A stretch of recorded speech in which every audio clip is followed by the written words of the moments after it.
Hello everyone, आप सभी का स्वागत है आपके अपने यूट्यूब चैनल थिंक एजुकेशन 24 में। तो आज हम हैं अपनी लाइब्रेरी में, लक्ष्य लाइब्रेरी, जो हमारे यहाँ नरेला जलालपुर में ही है। तो आज जैसा कि पुलिस का दोनों शिफ्टों का पेपर 18 तारीख का कंप्लीट हो चुका है, कल 17 तारीख का कंप्लीट हुआ, यानी कि पुलिस का जो एग्ज़ाम था पूर्णतः कंप्लीट हो चुका है। तो हमारे यहाँ पर जो बच्चे लाइब्रेरी में तैयारी कर रहे थे या कोचिंग पे तैयारी कर रहे थे, उनसे हम जानने की कोशिश करेंगे कि कैसा एग्ज़ाम रहा, क्या उसके बारे में रहा। तो पहले हम थोड़ी सी जानते हैं। तो सबसे पहले हमारे साथ हैं विजयपाल सर। ये बताएंगे कि कैसा कैसा एग्ज़ाम रहा और क्या लेवल रहा एग्ज़ाम का। उसके फिर आगे बात करेंगे कट ऑफ क्या रही या क्या लीक होने के चांस रहे, क्या लीक हुआ पेपर, उसके बारे में भी बात करेंगे। तो पहले तो सर बताएंगे कि क्या क्या एग्ज़ाम में रहा, किस किस टाइप के क्वेश्चन पूछे गए। सबसे पहले हम बात करेंगे हिंदी की कि हिंदी में किस टाइप के क्वेश्चन पूछे गए। तो सर बताएं।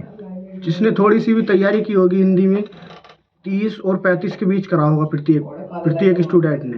हिंदी इतनी ज़्यादा ही हार्ड नहीं थी, मतलब हिंदी जो थी नॉर्मल देखने के लिए मिल रही थी, है भाई। तो जिसने भी हिंदी का पेपर, मतलब हिंदी यही था कि हिंदी का हाँ थोड़ा नॉर्मल ही था हिंदी का मामला। तो आगे बात करेंगे जीएस की कि जीएस में किस टाइप क्वेश्चन थे, क्योंकि मेरा भी पेपर था। एक्चुअली मेरी हाइट नहीं है, फिर भी मैंने पेपर दिया था। आज का जो फर्स्ट शिफ्ट थी उसमें मेरा भी पेपर था। तो मैं बात करूँ कि मेरी शिफ्ट में जीएस हाँ लगभग नॉर्मल ही थी। कुछ जो क्वेश्चन थे वो योजनाओं वगैरह के थे, जो नहीं थे जिसने पढ़ा होगा अच्छे से वो कर पा रहा होगा। तो सर की शिफ्ट जो थी अलग थी, इनका कल 17 तारीख में पेपर था। तो इनसे जानते हैं कैसा था जीएस के बारे में कुछ। जी के बहुत इजी था, ज़्यादा मॉडरेट लेवल नहीं था। इजी टू कह सकते हैं, मॉडरेट मतलब जो आदमी थोड़ी सी 2-3 महीने तैयारी करी होगी, जिसने उसने 20-25 क्वेश्चन के लगभग कर दिए होंगे, और जिसने ज़्यादा करी अच्छी करी होगी 30 तक कर चुका होगा, कर लिए होंगे उसने। और रीजनिंग में ज़्यादा कर अभी रुचि ज़्यादा बुझेगी, वैसे इतना वो नहीं था हमारा। रीजनिंग में ज़्यादा कोई पुलिस से संबंधित जो अभी रुचि आई है, वही 10 क्वेश्चन थे हार्ड जो। मतलब रीजनिंग जो थी हमने जैसा पढ़ाया था कोचिंग पर भी लगभग ऐसी देखने के लिए मिली। और लेकिन उसमें अभिरुचि के क्वेश्चन जो यूट्यूब वाले भी हैं जो पढ़ा रहे थे, लेकिन यूट्यूब पर भी किसी ने भी अभिरुचि पर इतना ध्यान नहीं दिया कि आने के चांस थे, लेकिन उससे ज़्यादा देखने के लिए मिली। तो उससे जो है रीजनिंग में बस यही था डिफिकल्ट, बाकी इतना कुछ नहीं था। और बाकी मैथ्स जो था, मैथ जैसा कि प्रैक्टिस सेटों में देखने के लिए मिलता था, जो तैयारी कर रहे थे लगभग वैसा ही था, उससे ज़्यादा ही था। हाँ, कुछ इतना नहीं था।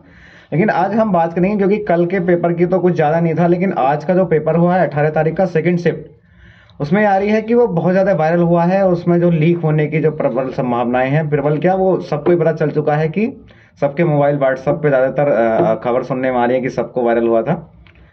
तो उससे ये पता चलता है, क्योंकि सेकंड शिफ्ट में क्योंकि 50 लाख बच्चों ने एग्जाम दिया था, तो सेकंड शिफ्ट में लगभग 12 लाख बच्चों ने एग्जाम दिया। और 12 लाख में से अगर हम अनुमान लगाएं तो लगभग 1 लाख के आसपास ये पेपर पहुंचा ही पहुंचा होगा। अगर 1 लाख के पास पेपर पहुंचा है तो इसका मतलब ये है कि वैकेंसी टोटल 50,000 है। तो जिन्होंने मेहनत करी है बच्चों ने, जो पहली 3 शिफ्टों में पेपर दिया, तो मतलब फिर वो बेकार रहे। इसका मतलब ये है, इसका अब ये पेपर केवल लास्ट शिफ्ट वालों के लिए ही नहीं, हमारे साहब जो भी है जिनका पहले भी दिया उन्होंने, उनके लिए भी बेकार ही रहा, क्योंकि उन्होंने ही मेहनत करी।